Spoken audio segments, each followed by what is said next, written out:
ಗಡಿ ಭಾಷೆ ವಿಚಾರವಾಗಿ ಮಹಾರಾಷ್ಟ್ರ ಸದಾಕಾಲ ಕಿರಿಕಿರಿ ಮಾಡುತ್ತದೆ. ಆದರೆ ಈಗ ಕಾಡಾನೆಗಳ ಹಾವಳಿ ತಡೆಗಟ್ಟಲು ಕರ್ನಾಟಕದ ಅರಣ್ಯ ಇಲಾಖೆ ಅಧಿಕಾರಿಗಳ ನೆರವು ಬೇಡಿದೆ.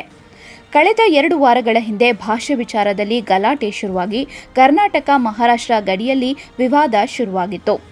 ಈ ಘಟನೆ ಮಾಸುವ ಮುನ್ನವೇ ಪುಂಡ ಆನೆಯನ್ನ ಸೆರೆಹಿಡಿಯಲು ಕರ್ನಾಟಕದಲ್ಲಿ ಮಹಾರಾಷ್ಟ್ರ ಅಧಿಕಾರಿಗಳು ತರಬೇತಿ ಪಡೆದಿರುವುದು ತೀವ್ರ ಚರ್ಚೆಗೆ ಗ್ರಾಸವಾಗಿದೆ.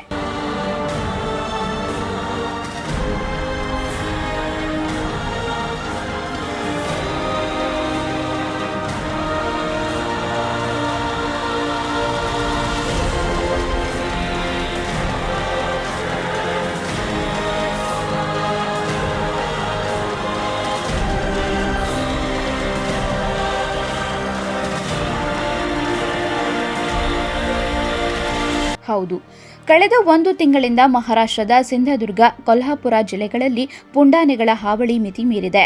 ಕಾಡಾನೆಗಳ ಹಾವಳಿಗೆ 2 ಜಿಲ್ಲೆಗಳ ಬಹುಪಾಲು ವಾಣಿಜ್ಯ ಬೆಳೆ ಹಾನಿಯಾಗಿದೆ. ಇನ್ನು ಕಾಡಾನೆಗಳನ್ನು ಸೆರೆಹಿಡಿಯಲು ಮತ್ತು ಬೆಳೆಹಾನಿ ಪರಿಹಾರ ವಿತರಣೆಗೆ ಮಹಾರಾಷ್ಟ್ರ ಸರ್ಕಾರ ಬರೋಬ್ಬರಿ 28 ಕೋಟಿಗೂ ಅಧಿಕ ಹಣ ಖರ್ಚು ಮಾಡಿದೆ. ಇಷ್ಟೆಲ್ಲ ಹಣ ವೆಚ್ಚ ಮಾಡಿ ಹರಸಾಹಸ ಪಟ್ಟರೂ ಕಾಡಾನೆಗಳ ಸೆರೆಗೆ ಮಹಾರಾಷ್ಟ್ರ ಅರಣ್ಯ ಇಲಾಖೆ ವಿಫಲವಾಗಿದೆ. ಹಾಗಾಗಿ ಖಾನಾಪುರದಲ್ಲಿ ಕರ್ನಾಟಕ ಅರಣ್ಯ ಇಲಾಖೆ ಅಧಿಕಾರಿಗಳ ಬಳಿ ಮಹಾರಾಷ್ಟ್ರದ ಅಧಿಕಾರಿಗಳು ತರಬೇತಿ ಪಡೆಯಲು ಬಂದಿದ್ರು. ಈ ವೇಳೆ ಅವರಿಗೆ ಕಾರ್ಯಾಚರಣೆ ಪಾಠವನ್ನ ರಾಜ್ಯ ಅಧಿಕಾರಿಗಳು ಮಾಡಿದ್ದಾರೆ.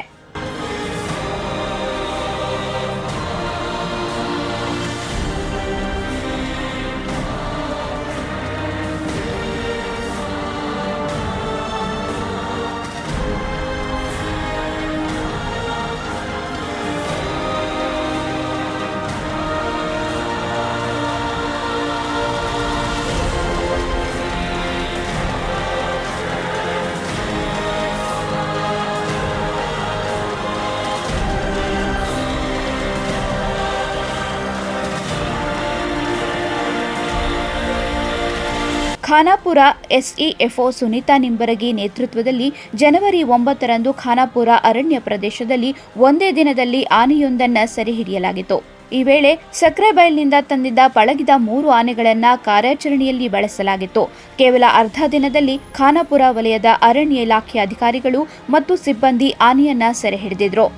ಈ ವಿಚಾರ ತಿಳಿದ ಮಹಾರಾಷ್ಟ್ರ ಸರ್ಕಾರ ಖಾನಾಪುರಕ್ಕೆ ತರಬೇತಿಗೆ ಕಳುಹಿಸಿದೆ. ಮಹಾರಾಷ್ಟ್ರದಿಂದ ಬಂದಿದ್ದ 8 ಅಧಿಕಾರಿಗಳು ಕಾಡಾನೆ ಸೆರೆ ಕಾರ್ಯಾಚರಣೆ ಬಗ್ಗೆ ಮಾಹಿತಿ ಸಂಗ್ರಹಿಸಿದ್ದಾರೆ.